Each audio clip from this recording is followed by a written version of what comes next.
Hello everyone, in today's video I will be narrating stories that I found off of Reddit. If you enjoyed this video, make sure you subscribe to my channel, like this video, and comment something down below. But without further ado, let's get straight into these stories.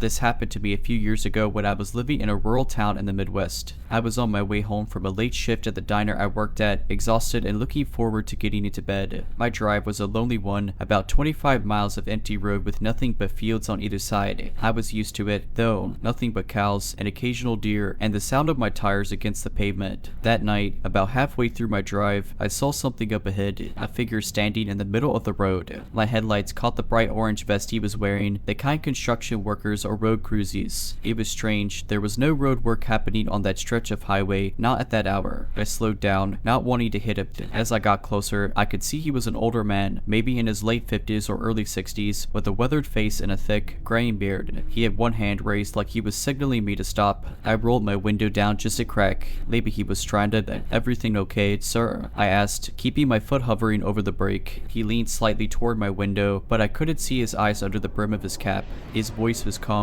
but something about it felt off. "Road's out up ahead. You need to turn back." That sent a small chill up my spine. The road definitely wasn't out. I'd driven this way to work just fine, and there hadn't been any storms or construction notices. "Oh, are you sure?" I asked. "Yep," he nodded, stepping closer. "You better turn around now." Every instinct in me screamed that something wasn't right. Instead of stopping completely, I let my foot off the brake and started rolling forward slowly. His hand shot out and grabbed my door handle. "Turn around," he said again, firmer this time, and I panicked. I hit the gas and swerved around him, my tires skidding as I got past. I checked my rearview mirror. He was just standing there, watching me drive away. I didn't stop until I was a few miles down the road. My heart was hammering in my chest. Eventually, my nerves settled, and I convinced myself that maybe he was just some concerned old guy trying to warn me about something. But then, about 5 minutes later, I passed another figure on the side of the road. Another man in an orange vest. This one was younger, maybe in his 30s, clean-shaven. He was just standing at the edge of the road, facing the fields, not signaling, not moving. And when my headlights hit him, I swear to God, he turned and smiled. I floored it the rest of the way home, locked every door, and barely slept that night. A few weeks passed, and I did everything I could to push that night out of my mind. I told a couple of coworkers about it, half expecting them to laugh it off, but their reactions only unsettled me more. "You saw them," one of them said, eyes wide. "The best guys," another muttered, shaking his head. Apparently, I wasn't the first person to see strange men in orange vests on that road. A few people had mentioned them before, always appearing at night, always standing in the middle of the road or just off to the side, watching. Some had been told to turn back, just like I had. Others swore they saw them standing in the fields, completely still, facing the road like they were waiting for something. A trucker who came through town often said he nearly hit one of them once, but when he got out of his rig to check, there was no one there. Another driver claimed he turned around like the man told him to, only to find himself driving in circles for hours until the sun started to rise. But the worst story, a girl who used to work at the diner before me disappeared on that road a couple of years back. She was supposed to make it home after her shift, but she never did. Her car was found abandoned in a ditch a few miles out, the driver's side door open, keys still in the ignition. No sign of a struggle, no sign of her. The only thing out of place, a dirty, crumpled orange vest lying a few feet away in the grass. Hearing all of this made my stomach churn. I hadn't imagined it. Those men, whatever they were real, and I had been so close to stopping for them. From then on, I refused to drive that road alone at night. If I had a late shift, I either convinced someone to drive home with me or took the longer route, no matter how much gas it burned. It wasn't worth the risk. And then, one night, my roommate, Lisa, decided she didn't believe me. I had just gotten home from work when she smirked and said, "So, I took your scary vest road tonight." Guess what? Nothing happened. I froze. "Lisa, why would you do that?" She rolled her eyes. "Because you're freaking out over some dumb ghost story." I figured I'd prove there's nothing out there, but then her expression faltered. "Okay," she admitted, "I did see something weird." I felt my stomach drop. There was this guy standing way out in the field, like way too far out for it to make sense. He was just standing there, wearing one of those vests, not moving. I only saw him because my headlights hit him at the right angle. I swallowed hard, and she hesitated. When I looked in my rearview mirror, I swear I saw another one on the side of the road.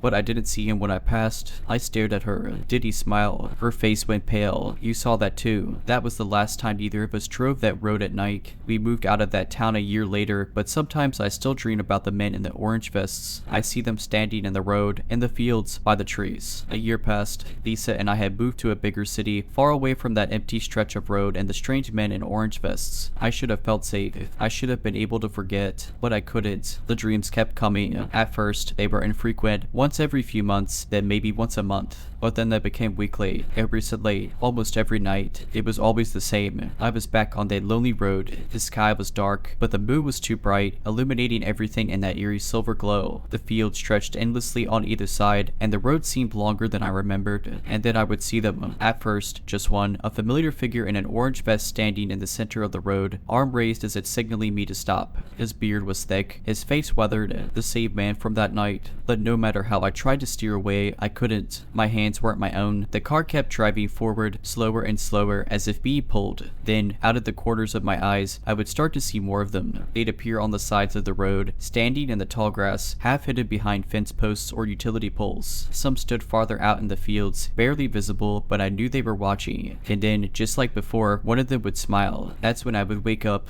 Lisa knew I was having trouble sleeping, but I didn't tell her about the dreams. I didn't want to bring it up again. Didn't want to risk dragging us back into something we had barely escaped from. But then, 2 nights ago, something happened that I can't explain. I was coming home late, nothing unusual, just a long shift at my new job. The city was different. No endless stretches of empty road, no open fields, just street lights, cars, people. It should have made me feel safe. But as I pulled into my apartment complex's parking lot, my headlights flashed across something that made my stomach drop. A man standing just beyond the entrance, wearing an orange vest. He wasn't blocking the road this time, and he wasn't motioning for me to stop. He was just standing there near the sidewalk, partially illuminated by the glow of a flickering street lamp. He didn't move. He didn't wave, but I knew he was there for me. I threw my car into park and sprinted inside, blocking the door behind me. I pressed my back against it, trying to steady my breathing, heart pounding so hard it hurt. After a few minutes, I convinced myself to look out the peephole. The parking lot was empty. I barely slept that night, and when I did, I had the dream again. But this time, it was different. I wasn't on the empty road. I was in my apartment. The layout was exactly the same, down to the flickering kitchen light we kept forgetting to fix. I was standing by my bed, staring at my front door, and there was a shadow under it, a pair of feet. Something was standing right outside. Then, slowly, the door handle began to turn. I jolted awake, gasping, covered in sweat. It was still dark outside. My bedroom was quiet, but then tap, tap, tap, a knock at the door. Soft, deliberate. I stayed frozen in bed, clutching my blanket, heart hammering in my chest. The knock came again. Tap, tap, tap. I reached for my phone, my fingers trembling. My first instinct was to call Lisa, but she wasn't home. She had gone to visit her parents for the weekend. I knew I had to check. I had to see. Slowly, I crept toward the door, careful to stay silent. The peephole felt like the only barrier between me and whatever was out there. I closed one eye, leaned in, and looked. The hallway was empty. Nothing. No one. But just as I let out a shaky breath, I noticed something at the bottom of the door. A piece of fabric, bright orange. This happened about 2 years ago when I was still living alone in my first apartment. It wasn't in the best part of town, but it was cheap, and at the time, that was all that mattered. One night, around 9:30 p.m., I was winding down from work, watching TV with a glass of wine, when there was a knock at my door. That was weird. I wasn't expecting anyone. I lived in a small apartment complex with an outer security door that led to a hallway, and you needed a key or for someone to buzz you in. My friends knew to text first before coming over, and I hadn't ordered any food. I hesitated, but curiosity got the best of me. I went to the peephole and looked out. A delivery guy stood there, holding a white plastic bag. He wore a red hoodie with the hood up and a baseball cap under it, the brim pulled low over his face. I couldn't see his eyes, just his mouth and the scruff on his chin. Still weird. I hadn't ordered anything. I didn't open the door. Instead, I called out, "I think you have the wrong apartment." He didn't respond right away, just stood there, gripping the plastic bag like he was thinking. Then, finally, he muttered, "Order 4. Thribe." That was my apartment number. My stomach twisted. I hadn't ordered anything. "Who's it from?" I asked. He mumbled something, but it was too quiet to hear. "Sorry," I said, louder this time. "I didn't order anything." Another long pause. Then, in the same low voice, he said, "It's already paid for. Just take it." A weird, sinking feeling settled in my gut. I don't want it. Silence. He just stood there, not leaving,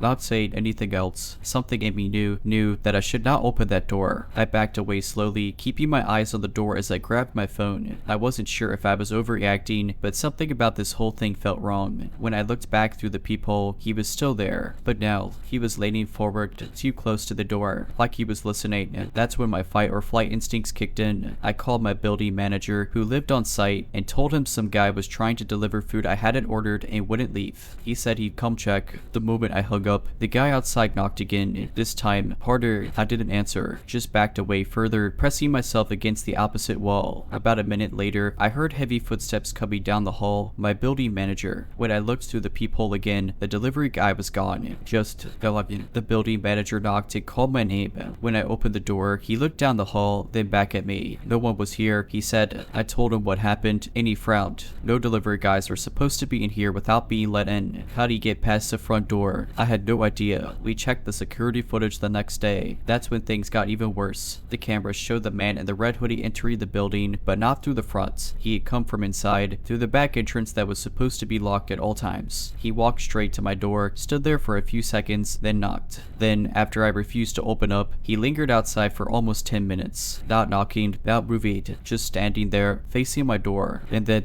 he slowly set the plastic bag down, took something out of his hoodie pocket, and pressed it against my door handle. We zoomed in. It was a paper towel. He was wiping down the doorknob. Then he picked up the bag again and walked back the way he came. He never left through the front door. To this day, I'd have no idea what was in that bag, or how he got inside. After seeing the security footage, I felt like I was going to be sick. My building manager, Dave, rewound the footage again, shaking his head. This door is supposed to be locked at all times, he muttered, pausing on the frame where the man in the red hoodie disappeared down the back hallway. The problem was, that back entrance, it only led to one place, the maintenance stairwell. It wasn't an exit, it just led to the basement, where the laundry room and storage units were. There was no way out from there unless you had a key to the private maintenance door. So where the hell did he go? Dave must have been thinking the same thing because he grabbed his keyring and said, come on, let's check downstairs. Every instinct in me screamed, bad idea, but I didn't want to be alone, so I followed him in. The basement was dimly lit, the air thick with that stale, slightly damp smell old buildings always had. The laundry room was empty, no strange men, no discarded delivery bags. Then we checked the storage units. They were small chain link cages where tenants could keep extra stuff. Most were padlocked, most. One near the back was slightly open. Dave and I exchanged a glance before he pulled the door open the rest of the way. The unit was practically empty except for a couple of cardboard boxes pushed against the wall, and on top of one of them, a red hoodie, neatly folded. I stepped back, heart racing, but Dave moved forward, flipping open the top box. His face immediately darkened. What the hell? Inside was a pile of random objects, bouquets, a couple of wallets, a set of women's sunglasses, and a stack of photos. Dave picked one up, his fingers tightening around it. It was a picture of a woman, one of our neighbors from the second floor, and under it another, and another. Different women, different angles, some from inside the building, others from outside, like they had been taken through a window. And then Dave flipped to the last one. My stomach dropped. It was May, a photo of me walking into my apartment, taken from behind. My legs nearly gave out. I had to grip the edge of the storage cage to steady myself. Dave swore under his breath and immediately called the cops. They took everything, every photo, every wallet, even the damn hoodie. They checked security footage again, searched the entire building, questioned tenants, but the man in the red hoodie, they never found him. No one knew who he was, how long he had been sneaking around, or if he had a key. And the worst part, the plastic bag he had left outside my door, it was never found. The cops suspected he took it with him after wiping down my doorknob, but something about that didn't sit right with me. I kept thinking, what if it wasn't food? What if it was something else? Something he wanted me to bring inside, to touch, something meant to make me sick or knock me out. I moved out a month later. I couldn't stay there, not after knowing some stranger had been watching me, collecting things, taking pictures. For a while, I tried to put it behind me. I moved to a new apartment across town, somewhere with better security, key fob entry, cameras at every entrance, even a front desk attendant. I told myself it was over, that he was gone, but deep down, I never really believed that. The paranoia stuck with me. Every time I walked into my new building, I felt eyes on me. I triple checked my locks before bed. I stopped using the laundry room late at night, too nervous to be alone in a quiet, enclosed space. And then 6 months later, it happened again. It was a Sunday night. I had just gotten home from a weekend trip visiting my sister in another city. My suitcase was still by the door, and I was in the middle of sorting through my mail when my phone buzzed. A text from an unknown number. Missed you this weekend. Glad you're home safe. My stomach dropped. I didn't respond. I couldn't. My hands were shaking too much. I stared at the screen, trying to convince myself it was just a wrong number, but I knew better. Whoever sent that text knew I had been gone, and and they knew I had just come back. I forced myself to breathe. My mind raced. I had barely been home for 15 minutes. How did they know? Were they watching the entrance? The parking garage? Had they been inside my building? My new apartment was supposed to be safe, but the fear, the knowing, came rushing back. I called the front desk immediately. The attendant, Jacob, was a nice guy, always chatty. When I told him what happened, he got serious real fast. "Come downstairs," he said. Down. I grabbed my keys and took the elevator down. When I reached the front desk, Jacob was already pulling up the security footage. "We log every person who comes in," he said. "If someone's watching you, we'll find them." I stood behind him, my arms wrapped around myself, watching as he scrolled through the footage from the past few hours. People coming in and out, a delivery driver, a couple walking their dog, normal, everyday stuff. Then, at 7:42 p.m., about 10 minutes before I got home, a man entered through the side door near the garage. He was wearing a gray hoodie, hat pulled low, face turned away from the cameras. I watched as he walked right past the front desk, slow and casual, like he belonged there, like he knew the building. He didn't go to the elevators. Instead, he stopped by the mail room and just stood there for nearly 10 minutes, not checking mail, not looking at his phone, just standing in the corner, waiting for me. And then, at 7:51, right after I walked in through the main doors, he left. He turned and walked out, hands in his hoodie pocket, head still down. I felt cold all over. Jacob rewound the footage, trying to get a better angle, but the guy never showed his face. "You recognize him?"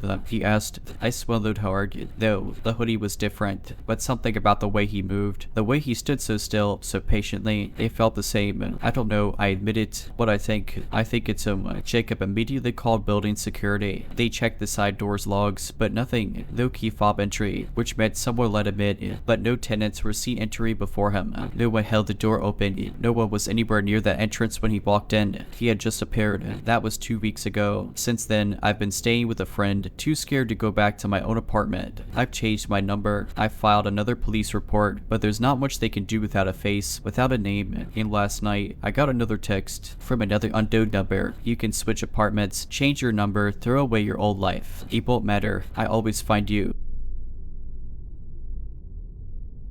This happened about a year ago when I went on a solo trip to the mountains for some much needed peace and quiet. I had booked a remote Airbnb, a small, rustic cabin about a 30-minute drive from the nearest town. It was cozy, with a fireplace, old wooden furniture, and a huge bay window that looked out over the valley below. There was no Wi-Fi, no TV, and barely any cell service. At the time, that was exactly what I wanted. The first night was uneventful. I read by the fire, had some wine, and listened to the wind howl outside. But the second night was when things got weird. I woke up around 2 a.m. to a loud thump from the living room. Half asleep, I brushed it off as the old cabin settling, but then I heard another noise, a slow, deliberate dragging sound, like something heavy being pulled across the floor. I sat up in bed, heart pounding. The sound stopped. The cabin was completely silent, except for the wind outside. I told myself it was nothing. Maybe a branch had hit the roof, or maybe it was an animal outside. But then I heard it again. Thump, drag. I grabbed my phone and turned on the flashlight, creeping toward the bedroom door. The moment I peeked into the living room, my stomach dropped. The armchair by the fireplace had moved. It had been facing the fire when I went to bed, but now it was turned slightly, just enough that if someone sat in it, they'd be staring directly at the hallway leading to my bedroom. I stood there frozen, my flashlight beam shaking. The front door was still locked. The windows were shut. There was no one in the cabin but me. I forced myself to check every room, every corner, even outside on the porch. Nothing. No footprints in the fresh snow. No sign that anyone had been there at all. I tried to go back to sleep, but every time I closed my eyes, I kept picturing someone or something sitting in that chair, watching my bedroom door. The next morning, I decided to leave a day early. I packed up fast and barely even ate breakfast. Before heading out, I took one last look around the cabin to make sure I hadn't left anything, and that's when I saw it. On the wooden coffee table, right next to the chair, was a single, perfect handprint in the dust. Not mine. I left that cabin so fast I barely remembered to grab my keys. The road back to town was windy and covered in patches of ice, but I didn't care. I just wanted to get as far away from that place as possible. But the whole drive, I couldn't shake the feeling that I wasn't alone. I kept glancing at my rearview mirror, half expecting to see someone or something sitting in the back seat. Of course, it was empty, but the feeling didn't go away. I made it to town and checked into a small motel near a gas station. It was old and a little dingy, but at least it wasn't that cabin. I double locked the door, wedged a chair under the handle for good measure, and told myself I'd be fine. I wasn't fine. That night, I woke up again 2 a.m. just like before. At first, I didn't know why. Then I heard it. Thump. Drag. My blood ran cold. The sound wasn't coming from the cabin anymore. It was coming from inside my motel room. I bolted upright and grabbed my phone. The chair I had wedged under the door was still in place. The door was locked, but the sound was there, right in the darkness with me. I turned on my flashlight. Hard hammering. The room looked normal. The tiny table by the window, the dresser, the mirror, nothing had moved. But something fell off. I swung my feet to the floor, my breath shallow. That's when I noticed the mirror. It faced the bed, directly across from me, and in its reflection, the chair was turned. Not the chair in my room, the one in the cabin.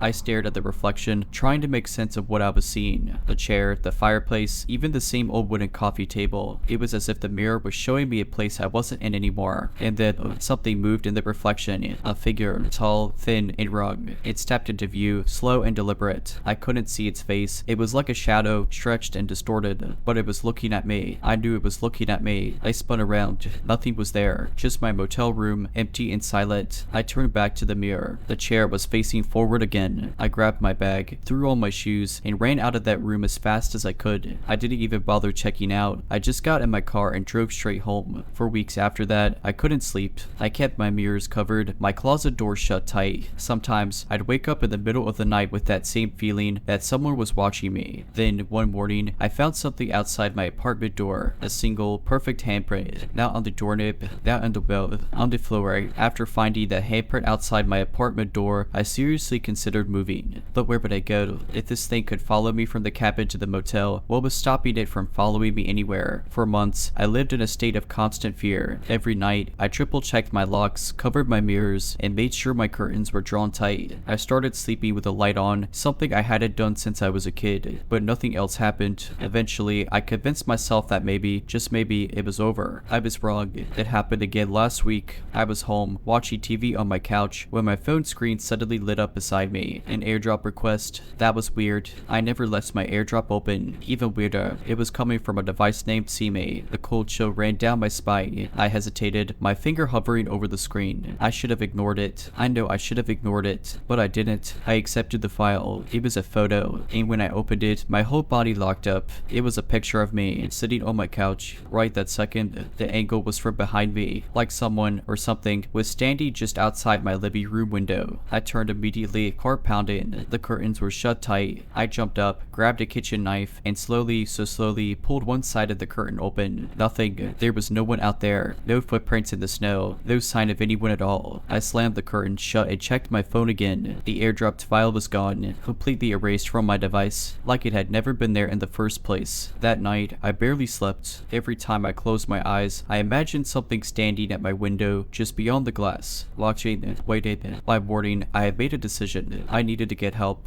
I spent the day researching paranormal investigators, but every website I found felt sketchy. Eventually, I called my friend Mark. He's one of those guys who's into all things weird. Ghosts, cryptids, urban legends. If anyone would know what to do, it was him. He showed up that evening with a duffel bag full of gear, EMF meters, thermal cameras, even a little pouch of what he claimed was blessed salt. "You're lucky I believe you," he said, grinning. "Most people would think you're losing your mind." I almost laughed. Maybe I was. We started in the living room. He scanned the place with his EMF reader, but nothing happened. No spikes, no strange energy, nothing. Then we moved to my bedroom. The moment he stepped inside, his meter went crazy. It beeped rapidly, the reading spiking into the red. He muttered a curse under his breath and pulled out his thermal camera. "I think something's here, man," he whispered. He aimed the camera at the closet. At first, the screen showed nothing but the normal heat signatures of the room. But then, something flickered, a faint shape, tall, too tall. It was standing inside my closet. Holy shit, Mark breathed. "Do you see that?" I saw it. I saw it move. Before I could react, the closet door slammed shut on its own. The EMF meter shrieked. My bedroom light flickered violently, and for a brief second, the room felt wrong, like the air was thicker, heavier. Then, just as suddenly, everything went still. The EMF meter went silent. The light stopped flickering. The temperature in the room returned to normal. Mark and I stared at each other, both breathing hard. "Dude," he finally said, "I think you need to leave." That was 5 days ago. I'm staying with Mark now. I haven't been back to my apartment. I don't think I ever will, because last night, as I was lying awake in his guest room, I got another airdrop request. This time, it was a video. I didn't want to open it, but I had to. The footage was grainy, shaky, like it had been recorded in a dark room, but I recognized it immediately. It was my apartment. The camera moved slowly through my living room, down the hall, into my my bedroom. It stopped at my closet door. For a long moment, nothing happened. Then the door creaked open, and in the dim light, I saw it. So then, smiling, the video ended.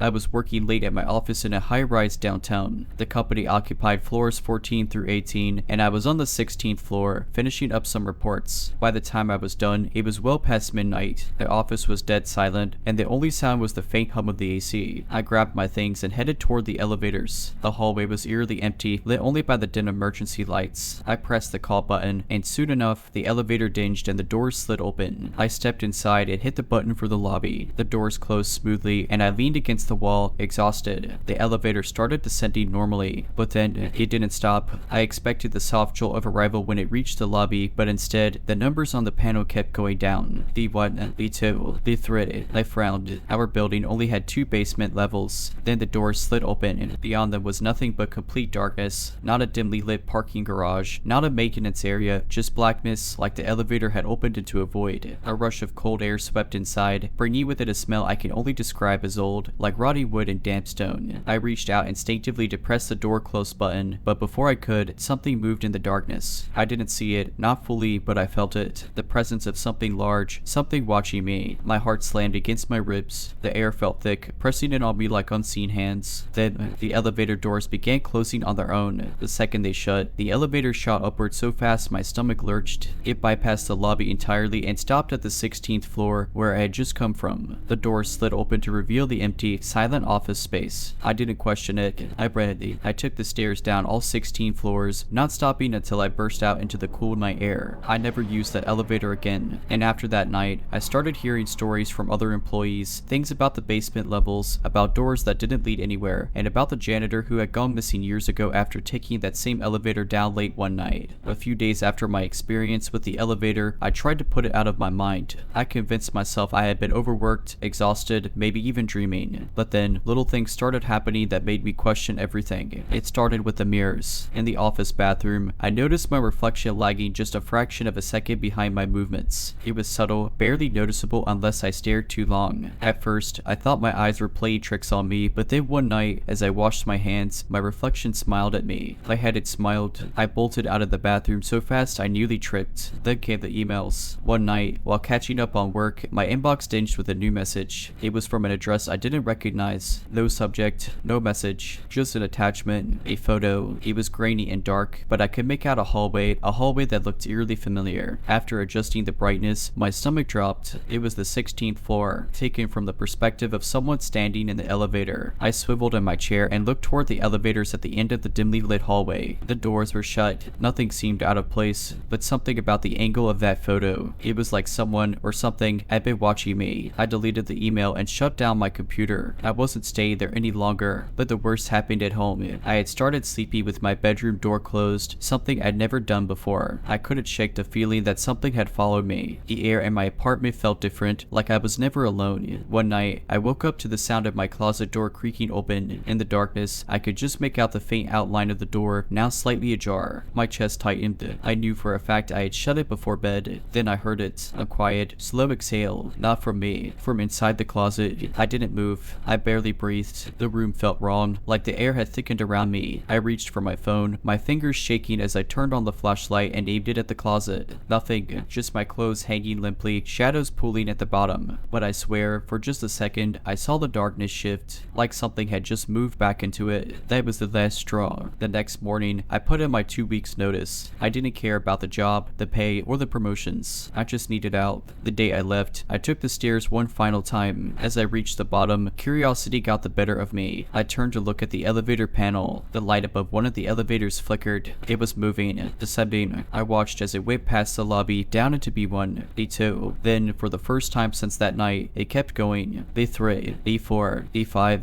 I turned and walked out of that building without looking back. I still don't know what was in that elevator. I still don't know what watched me from my closet. I moved out of my apartment a week later. I didn't tell my landlord the real reason. Just said I was relocating for work and paid the early termination termination fee. I didn't care about the money, I just wanted distance between me and whatever had latched onto me after that elevator ride. For a while, I thought I was safe. I started a new job in a different part of the city, rented a smaller place in a high rise that I made sure had no basement levels. But then, the calls started. At first, they were just empty. Late at night, my phone would vibrate on my nightstand, and I'd groggily check the screen. Unknown caller. Every time I picked up, there was nothing on the other end. Just silence. No breathing. No static. Just dead air. Then, one night, something changed. I picked up the call out of frustration. Hello, I whispered, barely awake. This time, there was breathing. Slow, shallow. Then, in a voice that sounded far too familiar, I heard, "Why did you leave?" My entire body went rigid. The voice, it was mine. I hung up immediately, my hands shaking so badly I almost dropped the phone. I wanted to believe it was some kind of prank, but deep down, I knew better. It wasn't a prank. It wasn't even human. I stopped answering the calls after that, blocked every unknown number that popped up, but that didn't stop it, because then it found another way to reach me. It was a Friday night, and I was coming home late from work. My new building had strict security, key fobs for every floor, cameras in every hallway. I felt safe here. At least, I did until that night. I stepped into the elevator alone, hit the button for my floor, and leaned back against the wall, exhausted. The doors were just about to close when a hand suddenly shot through the gap. A man stepped in. He was tall, thin, dressed in a suit that looked a little too stiff, like he hadn't moved in a while. But it wasn't his appearance that set off alarm bells in my head. It was his face, because he didn't have one. I don't mean it was blurry or obscured, I mean it was completely smooth. No eyes, no nose, no mouth, just a featureless expanse of skin. I froze. My brain refused to process what I was seeing. The door slid shut, and suddenly the air in the elevator turned thick. He didn't move, didn't press a button, he just stood there, facing me. Then he tilted his head, not like he was confused, not like he was curious, but like he was studying me. The elevator continued its slow ascent. I couldn't breathe, couldn't think. Every fiber of my being screamed at me to run, to do something, but there was nowhere to go. The floor numbers kept rising. 8, 9, 10. The man in the suit started to smile, only he didn't have a mouth, so the skin where his lips should have been just stretched, like something underneath was pressing against it, trying to break through. 11 and 12. The lights flickered, and the air grew colder. He took a step toward me. 13. The elevator stopped. The door slid open, but it wasn't my floor. It wasn't a floor at all. It was the same darkness from the basement, and this time, something was waiting for me inside. I felt it before I saw it. That same wrongness, that same crushing, suffocating presence. I didn't think, I just acted. I slammed my fist against the closed door button over and over, heart pounding, my entire body shaking. The faceless man stood completely still, like he was waiting for me to step out. The doors shut. The elevator rocketed upward. I collapsed against the wall, gasping for air. The faceless man was gone. The doors finally opened on my floor, and I ran. I didn't sleep that night. I didn't sleep at all. The next morning, I asked security if they had seen anything strange on the cameras. They pulled up the footage, and that's when I learned the worst part. I was alone in that elevator the entire time. This happened a few years ago when I was living alone in a small house just outside of town. It was one of those older homes with a lot of character, creaky floors, doors that never quite shut all the way, and a single, eerie attic that I never used. I should mention that I'm not the type to scare easily. I like horror movies, I've gone ghost hunting with friends for fun, and I've lived alone for a long time. But this shook me to my core. It started with small things. At first, I thought I was just being forgetful. Lights left on that I was sure I had turned off. The TV on a different channel than what I had left it on. My keys were where I swore I had placed them. The classic living alone paranoia, right? That's what I told myself. Then came the noises. At night, as I lay in bed, I would hear what sounded like faint shuffling from the attic above me. Not loud, not urgent, just the softest sound of something moving. I rationalized it as an animal. Maybe a raccoon had found its way in. Maybe it was just the house settling. But then, things escalated. One night, I woke up around 3 a.m. to the distinct sound of footsteps directly above me. Slow, deliberate, face-up. My breath caught in my throat. I lay frozen in bed, listening. It was unmistakable. Someone was walking in my attic. I wanted to believe I was imagining it, but the sound was too clear. I gathered the courage to get up, grab the bat I kept by my bedside, and make my way to the attic entrance in the hallway. The pull-down ladder creaked as I reached up and yanked the cord. The attic was empty. No animals, no intruders, nothing. Just dust and old insulation. But the air felt rugged. I shut the attic and convinced myself I was losing it. Until the next morning, that's when I saw saw it. The attic door was open, wide open. I locked my bedroom door that night, and the next, and the next. I didn't hear anything for a few nights, and I thought maybe it was over. Maybe I had just imagined it, and I was psyching myself out. But then, about a week later, something happened that made me leave that house for good. I was brushing my teeth, getting ready for bed, when I heard a creaking noise from the hallway. I turned around. The attic ladder was down, and someone was standing halfway down it. I didn't see a face, just a figure crouched in the darkness, peering at me from the attic. I ran.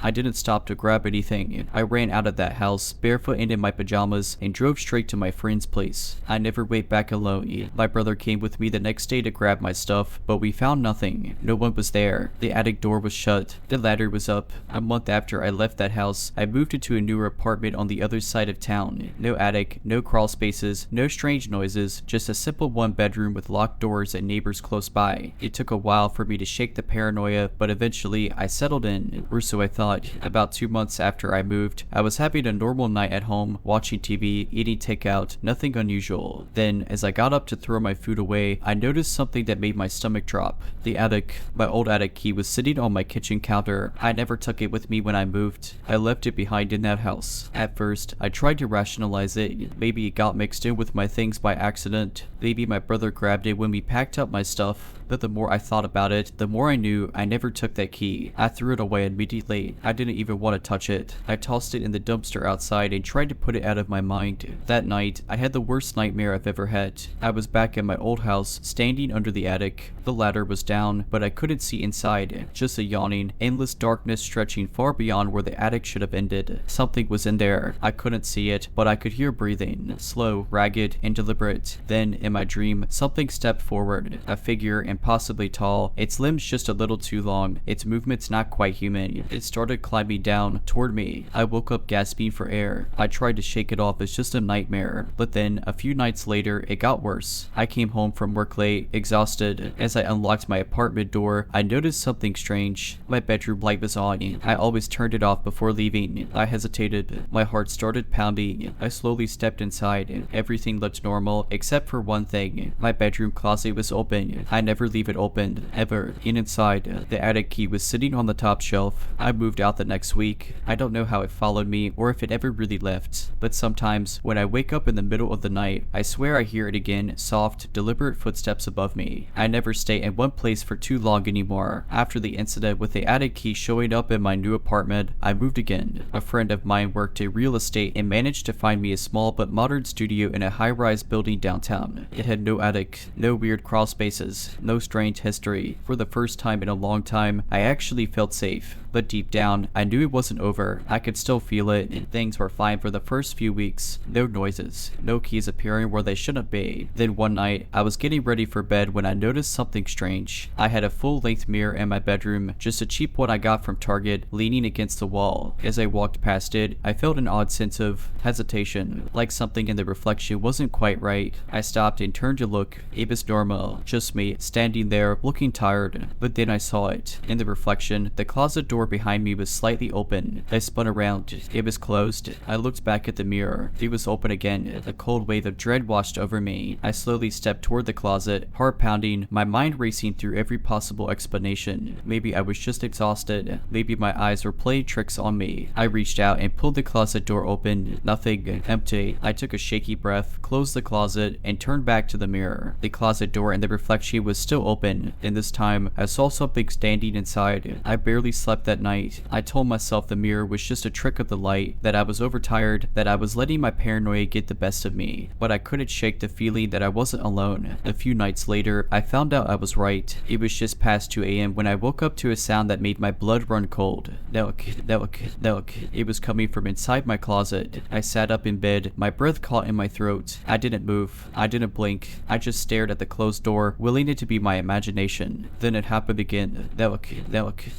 Slow, methodical, almost playful. I reached for my phone, my hands shaking. I turned on the flashlight and aimed it at the closet door. Nothing. Silence. I don't know how long I sat there, waiting, but eventually the sun started to rise. And when I finally worked up the nerve to open the closet, I saw something that nearly made me collapse. Sitting on the floor, right in the middle of the empty closet, was the attic key. I didn't waste time. I packed a bag, called my friend, and told her I was leaving. I didn't care where, I just needed to be somewhere else. But as I grabbed my my things and headed toward the door, something stopped me cold. My apartment door was locked, not from the inside, from the outside. Someone had locked me in. Panic surged through me. I yanked on the handle. I banged on the door, shouting for help, but my building was quiet. No one heard me. Then, behind me, I heard it. Click, the sound of the closet door slowly opening. I didn't turn around. I couldn't. I just stared at the locked door in front of me, feeling the weight of something watching me from inside that closet. Then, a whisper, right behind me. You can't leave. I don't know how I got out. I don't remember unlocking the door. The next thing I knew, I was outside, running. I didn't go back for my stuff. I didn't ask questions. I just ran. Now, I move constantly. I never stay in one place for more than a few months. I avoid mirrors. I don't use closets. I don't ever live in a place with an attic. But no matter where I go, no matter how far I run, I still hear it sometimes. The knocking, the whispering, and once, just once, in the middle of the night, I woke up to find something sitting on my nightstand. The attic key. I threw it out the window. I lived off campus in a rundown house that I rented with 2 other students, Jake and Laura. It wasn't a bad place, just old, with a weird layout and creaky floors. The kind of place that makes noise even when nobody's moving. One night, I was alone in the house. Jake had gone to visit his parents, and Laura was out with friends. It was around midnight, and I was sitting on the couch, watching TV with a bowl of popcorn. The only light in the room came from the screen, casting flickering shadows on the walls. That's when I heard it. A knock. Not from the front door, but from inside the house. It wasn't loud, just 3 soft, deliberate taps. I muted the TV and sat up, my heart already racing. It had come from down the hall, near the back bedroom. That was Laura's room, but I knew she wasn't home. I told myself it was nothing, maybe the house settling, maybe my imagination. I turned the volume back up, then it happened again. 3 knocks, but this time, closer. I stood up, straining to listen. The air felt heavier, like the atmosphere before a storm. I swallowed hard and called out, "Hello?" No answer. I grabbed my phone and turned on the flashlight, slowly making my way toward the hallway. The floor creaked under my feet, but there was no other movement. I reached Laura's door and pushed it open, expecting, I don't know what, but the room was empty. Then I heard the knock again. Behind me, I spun around, the beam of my flashlight shaking. The sound had come from the bathroom door. I stood there, frozen, for what felt like forever. Then, slowly, I reached for the doorknob and turned it. The bathroom was empty, nothing out of place, no windows open, no sign that anyone had been there. At this point, every instinct was screaming at me to leave the house, but I had no real reason to. I mean, there was no one there, so I did the next best thing. I locked my bedroom door, climbed under the covers like a child, and tried to sleep. A few hours later, I woke up suddenly. The room was pitch black, except for the faint glow of my phone charging on the nightstand. I wasn't sure what had woken me. Then I heard it again. 3 soft knocks, this time on my bedroom door. I couldn't move. I just lay there, staring at the dark ceiling, my breath caught in my throat. My phone was right beside me, but I was too afraid to reach for it. I wanted to call someone, Laura, Jake, the police, anyone, but I was terrified that if I made a sound, whatever was on the other side of the door would know I was awake. The knocking didn't come again. I don't remember falling asleep, but the next thing I knew, sunlight was streaming through my blinds. Everything seemed normal, but I couldn't shake the unease that clung to me. That afternoon, when Laura got home, I told her what happened. She listened, her face growing paler by the second. Then she said something that made my blood run cold. I hear knocking too, she whispered, but only when I'm in the shower. After we moved out, I tried to put the whole thing behind me. I never told Jake about it. He would have just laughed it off. But Laura and I didn't joke about it. We didn't talk about it at all. I wish I could say that was the end of it. The few months after we moved, I was crashing at my parents' place for the summer. One night, I woke up to the sound of knocking. 3 soft taps. I sat up so fast that my vision blurred. My heart was hammering in my chest, my body already tense with that old, awful fear. But I wasn't in the house anymore. I was in my childhood bedroom, a place that had never scared me before. I held my breath and listened, silent. I told myself I had imagined it, maybe a dream, a leftover fear from that awful house. But I still got up, turned on the lights, and checked the hallway. My parents were asleep. The house was quiet. I barely slept that night. The next day, I convinced myself it was nothing, just my mind played tricks on me, until it happened again. This time, I was in the shower. I was rinsing shampoo out of my hair when I heard it. 3 soft knocks on the bathroom door. My stomach turned to ice. The sound was unmistakable. I stood there there, frozen, water running down my face. I called, Dad. No answer. I shut the water off and listened, my pulse thudding in my ears. Nothing. Wrapping a towel around myself, I stepped out of the shower and yanked open the door. The hallway was empty. The house was completely still. I checked my parents' room, but they were sound asleep. I didn't sleep that night either. I hadn't talked to Laura in a while. Life got busy and we both moved on. But after the second knocking incident at my parents' house, I couldn't shake the feeling that something was wrong. I texted her, "Hey, weird question. Have you had anything strange happen since we left the house?" She took a while to reply. When she did, it was just one sentence. I hear it at night. I stared at the message, dread curling in my gut. We ended up talking on the phone, and what she told me made me feel sick. She had moved into a small apartment with a new roommate, but the knocking had followed her. Always 3 knocks, always at night, sometimes on the bathroom door, sometimes on her bedroom door, sometimes, worst of all, on her closet. She tried ignoring it, but it kept happening. I thought maybe I was losing my mind, she admitted, but then my roommate heard it too. That was the last time we really talked about it. For a long time, I managed to convince myself it was over, that whatever had followed me and Laura from that cursed house had finally lost interest. I even joked about it once with her over text. Me, hey, still getting creepy knocks at night, and faced with tears of joy. Laura, nope, being quiet for a while. Phew, leave, Sam. Maybe it finally got bored of us. Laura, good, let's not jinx it. I should have listened to her, because not even a week after that, it happened again. This time, it was different. I was living alone by then, in a small 1-bedroom apartment on the 3rd floor of a new building. Modern yet bright, the kind of place where nothing bad should happen. I had just settled into bed, scrolling my phone, when I heard it. 3 knocks, soft and deliberate, coming from my front door. My stomach clenched. I wasn't expecting anyone, and it was nearly 2 a.m. I lay there, my heart pounding. My apartment had a peephole, but I was too afraid to check. Instead, I just waited, barely breathing. Maybe I imagined it. Maybe it was just someone knocking on the wrong door. I told myself those things. But then, the 4th knock. I sat up so fast I nearly fell out of bed. It had never knocked 4 times before. It had always been 3. Always. This was different. Something about that extra knock sent a bolt of pure, ice-cold fear through me. Like a warning. Like it was saying, I know you're still there. I know you're listening. I didn't move. I didn't make a sound. Eventually, after what felt like hours, I worked up the courage to creep out of bed and check the peephole. Nothing. The hallway was empty. I double-checked that my door was locked, then sat on my couch, wide awake until morning. I didn't text Laura right away. I didn't want to freak her out. But a few days later, when I couldn't shake the uneasy feeling, I caved. Hey, weird thing happened. I got the knocks again. But this time, there was a 4th one. She didn't respond for hours. When she finally did, it was short. Laura, don't answer it. That was the last time I heard from her. I tried reaching out, but she never replied. Her number stopped working. Her social media disappeared. I even called her old roommate, but she had moved out months ago and hadn't spoken to Laura since. I don't know where she went. I don't know what happened to her, but I do know one thing. I haven't heard the knocking again.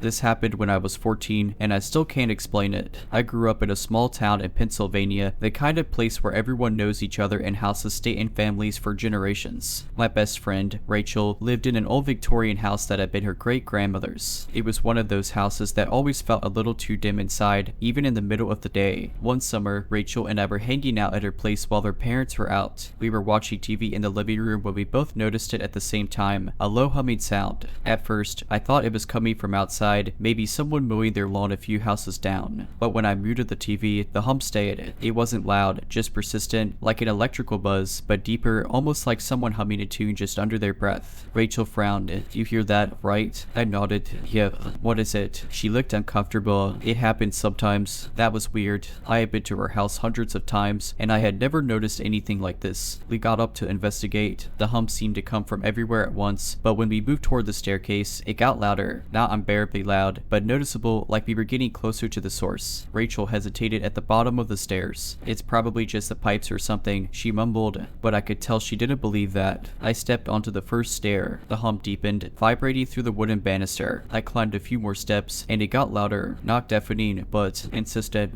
like it knew I was coming closer. By the time I reached the top of the stairs, I felt it inside my chest, like a second heartbeat. Rachel was still at the bottom, watching me. Then the hum tensed. It wasn't just a sound anymore. It was a voice, low, drawn out, words stretching like someone trying to speak underwater. Who is that? I froze. Rachel let out a gasp. Come back down. But I was frozen in place because now, right in front of me, at the end of the hallway, a door was opening. Rachel's house had 4 bedrooms, and I had been in all of them before. But this door, it shouldn't have been there. The hubby was coming from inside. I didn't want to move, but I also didn't want to stay. I turned and bolted down the stairs, nearly tripping in my panic. Rachel grabbed my arm and yanked me into the kitchen. We stood there, breathing hard, listening. The hub was gone. I wanted to ask her about it, about the voice, the door, everything. But she just shook her head and whispered, "We don't go upstairs when it happens." I never spent the night at our house again. A year later, her parents sold the place and moved across town. We never talked about it, but one time, when we were both a little older, I asked Rachel if she ever saw that door again. She didn't answer right away. Then she just said it was gone the next day. A few years went by, and I tried to forget about what had happened in Rachel's house. But some things stick with you, no matter how much you try to convince yourself it was just a weird trick of sound or overactive imagination. Rachel and I stayed close, but we didn't talk about it again. Not until years later, when we were in our 20s, sitting around a campfire with a group of friends, swapping creepy stories. Someone brought up a house in town that had been abandoned for a long time, the same house Rachel had lived in. Apparently, the new owners had never stayed more than a few months before moving out. The last family didn't even bother selling it, they just left. I glanced at Rachel, expecting her to look uncomfortable, but instead, she looked tired. I used to live there, she finally said. That got everyone's attention. I could tell she didn't want to talk about it, but maybe after all these years, she felt like she needed to. She took a sip of her drink and stared into the fire. "You remember the humming, right?" she asked me. I nodded, my stomach twisting. She let out a slow breath. It never stopped. Rachel explained that after the night we heard the voice, things got worse. The humming wasn't just occasional anymore. It started happening more often. At first, only at night, then during the day. And the door, the one I had seen at the top of the stairs, it came back. She didn't tell her parents. She didn't want them to think she was crazy. But she started waking up to find the door open, just a crack. Sometimes, she swore she saw something standing behind it. Not a person, not a shadow, just something. And the voice, it learned her name.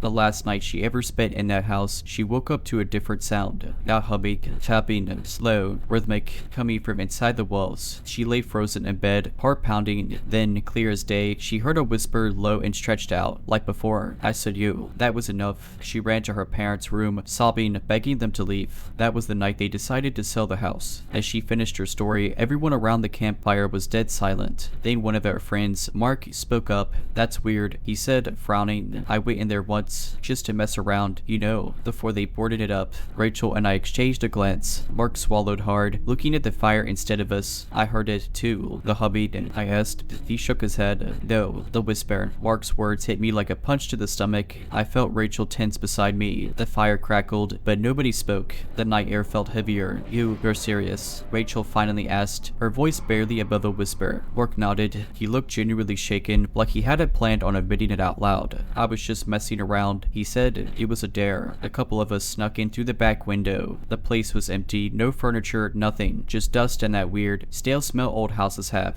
But then, I heard it. That low hum, almost like a power line buzzing, but deeper. Felt it in my chest." Rachel was staring at him, her face pale. And then, Mark continued, "I got to the top of the stairs, and there was a door at the end of the hall. I swear, it wasn't there when we first went up, but it was just there, like it had always been. I felt a chill run down my spine." Mark sweated hard. I walked toward it, and that's when I heard the voice. Right behind me, he took a breath, his eyes darting around the circle, almost like he was checking to see if something was listening. It said, "Who is that?" I didn't realize I was holding my breath until I exhaled. Rachel looked sick. "You opened the door, didn't you?" she asked. Mark hesitated, and then, slowly, he nodded. "It was just a room," he said, but his voice sounded uncertain, empty, except for this. He paused, looked at Rachel. "This chair." Rachel let out a shaky breath. It was the first time I'd seen real fear on her face. "What did it look like?" she asked. "Oh, one of those rocking chairs." It was facing the corner, like someone had been sitting there, looking at the wall. But the thing is, Mark looked down at his hands, like he was trying to keep them from shaking. It was moving, just barely, like someone had just stood up. Nobody said anything. Then, quietly, Rachel spoke.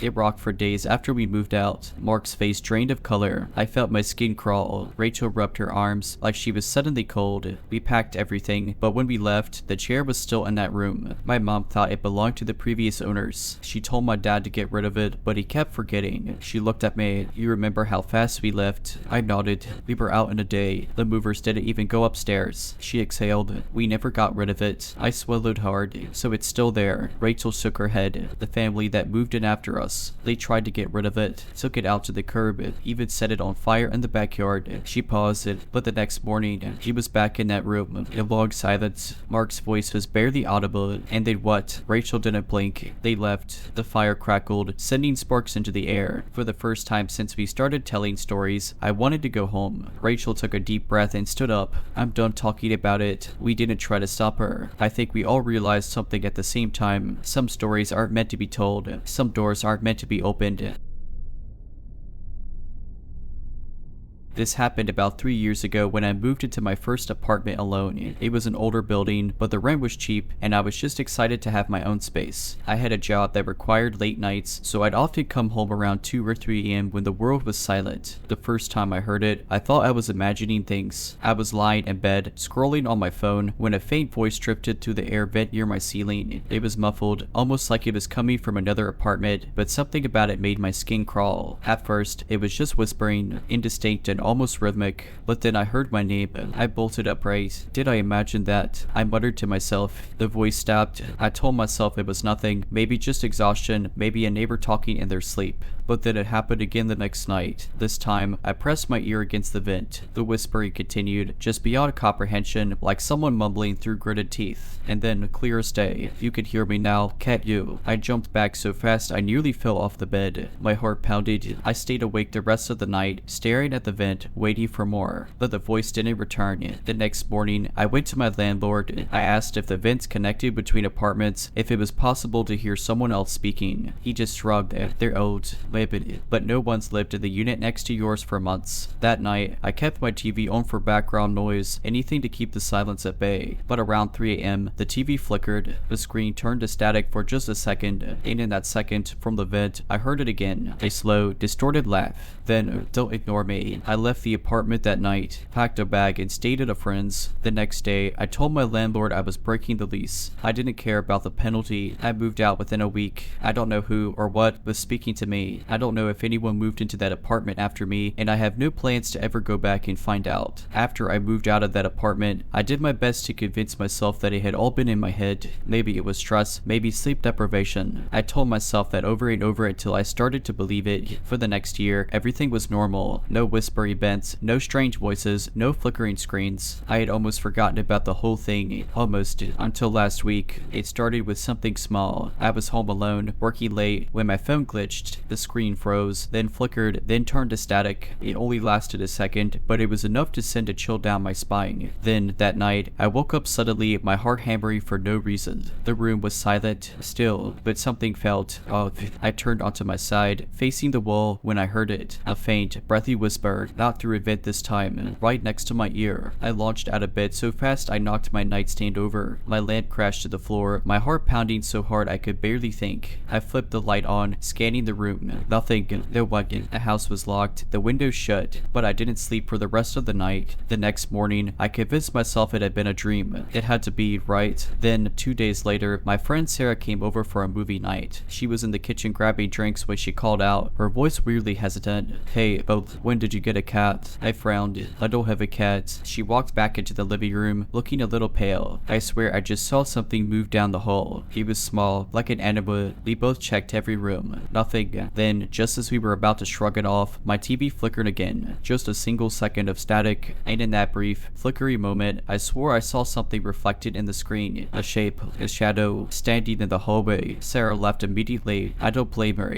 That night, I did something I had never done before. I spoke to it. I sat in my bed, staring at the dark corners of the room, and whispered, "What do you want?" For a long time, there was nothing. Then, just as I was about to turn over and try to sleep, I heard it. A breath, a slow, deliberate inhale. Then, right by my ear, I found you. I'm staying at a hotel now. I don't know what to do next. I left that apartment behind. I didn't sleep that night, or the next. Something had followed me. I was sure of it now. But how? And why? I checked out of the hotel the next morning, feeling like a fugitive. I needed answers. I needed to know what I was dealing with, so I did the one thing I told myself I'd never do. I went back to my old apartment. It looked the same from the outside. Run down, gray, the kind of place people lived in when they didn't have better options. I stood waited outside for a long time before finally working up the nerve to knock on the door. A woman answered, mid-30s, tired eyes, the look of someone who regretted moving in. Sorry to bother you, I said. I used to live here. I was just wondering, have you noticed anything strange? Her face changed instantly. You mean the voices? A cold, sick feeling curled in my stomach. Yeah, I said, voice barely above a whisper. She opened the door wider. Come in. The apartment looked the same, but it felt worse. Heavier, stale. The air was thick, like the walls were watching us. The woman, Laura, wasted no time, and they started a week after I moved in, she said, crossing her arms. At first, it was just whispering. I thought it was neighbors. She shook her head. Then it said my name. I swallowed hard. She went on. I told my boyfriend. He thought I was crazy. Then one night, he stayed over. He heard it too. I almost didn't want to ask, but I had to. Did it move? Laura's eyes darkened. The vents. No, but something else. She led me to the bedroom. I saw it in the mirror. She said it was standing right behind me. But when I turned around, it was gone. My stomach twisted. I thought of my TV flickering, of that shadow in the reflection. I needed to get out of there. Did you ever? I started to ask, but I stopped, because at that moment, the air changed. The room got colder, and then from the vent, both of our names were whispered. Laura and I bolted. We didn't stop until we were outside, panty like we'd run a marathon. She turned to me, pale as death. I'm moving, she said. I nodded. Me too. That was 2 months ago. Laura left the apartment, but I never found out where she went. I tried calling her once, but her number was disconnected. As for me, I moved across the state into a new building, a new city. For a while, it was quiet, peaceful. Then 2 nights ago, it happened again. I woke up suddenly, feeling watched. The room was dead silent. Then a whisper from the closet. I didn't move. I didn't breathe.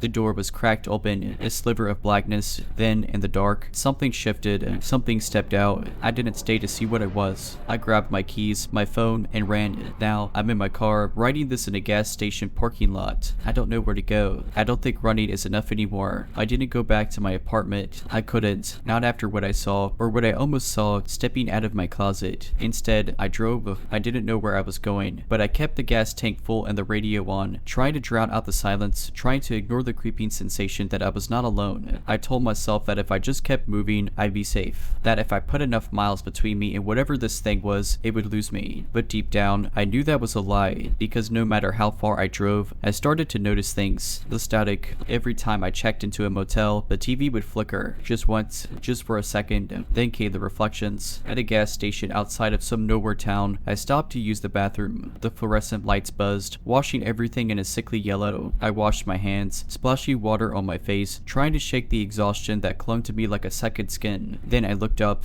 In the mirror, over my shoulder, something moved. I spun around. Nothing, but in the reflection, the stall door behind me was slowly swinging open. I ran, didn't even stop to dry my hands. Didn't stop until I was back on the highway, breath coming in ragged gasps. It was getting closer. Last night, I broke down. Not my car, me. I parked at the edge of a rest stop and just sat there, gripping the steering wheel until my knuckles went white. Then, for the first time in weeks, I spoke to it. I know you're there. Silence. You followed me. You want something. The radio crackled. The engine clicked softly in the cold. Then, a breath, right in my ear. I turned so fast my vision blurred. The passenger seat was empty, but I felt it. Something was in the car with me. What do you want? I yelled, voice shaking. For a long time, nothing, just the hum of the road, the wind against the windows. Then, from the radio, distorted, warped, like a voice dragged through static. Let me in. The engine roared as I floored the gas, speeding down the empty highway. I don't know what it means. I don't know how to stop it, but I do know one thing. I've been running for weeks, running from my apartment, from the vents, from the shadows and the reflection, and now I finally understand. Alright, but that's it. I hope you enjoyed this video. If you did, make sure to subscribe to my channel, like this video, and comment something down below. But as always, Have a nice day.